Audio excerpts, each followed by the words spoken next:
জয় বাংলা জাতীয় স্লোগানের রায় নিয়ে আপিলের শুনানি মঙ্গলবার। জয় বাংলাকে জাতীয় স্লোগান ঘোষণা করে হাইকোর্টের রায় স্থগিত চেয়ে রাষ্ট্রপক্ষের লিভ টু আপিলের অপর আগামীকাল মঙ্গলবার পূর্ণাঙ্গ বেঞ্চে শুনানির জন্য নির্ধারণ করা হয়েছে। সোমবার আপিল বিভাগের জ্যেষ্ঠ বিচারপতি মোহাম্মদ আশফাকুল ইসলামের নেতৃত্বাধীন ৩ বিচারপতির আপিল বেঞ্চে এ ধার্য করেন। ২০১৭ সালে ৪ ডিসেম্বর জয় বাংলাকে কেন জাতীয় স্লোগান হিসেবে ঘোষণা করা হবে না তা জানতে চেয়ে রুল জারি করেছিল হাইকোর্ট।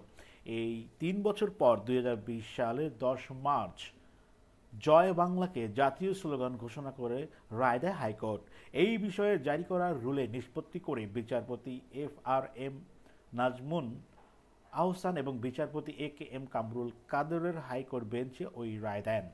পরে ২০২২ সালের ২০ ফেব্রুয়ারি জয় বাংলাকে জাতীয় স্লোগান হিসেবে স্বীকৃতি দেওয়ার সিদ্ধান্ত অনুমোদন দেয় সাবেক প্রধানমন্ত্রী শেখ হাসিনার মন্ত্রিসভা। গত ২ ডিসেম্বর জয় বাংলাকে জাতীয় স্লোগান ঘোষণা করে হাইকোর্টের দেওয়ার রায় স্থগিত চেয়ে আবেদন করে মন্ত্রিপরিষদ বিভাগ। আদালতে বিষয়টি শুনানির জন্য উপস্থাপন করেন অতিরিক্ত অ্যাটর্নি জেনারেল ব্যারিস্টার অনিক আর হক। তখন আপিল বিভাগ বলেন এই বিষয়টা আপিল বিভাগের পূর্ণাঙ্গ বেঞ্চে শুনানি হওয়ার কথা রয়েছে।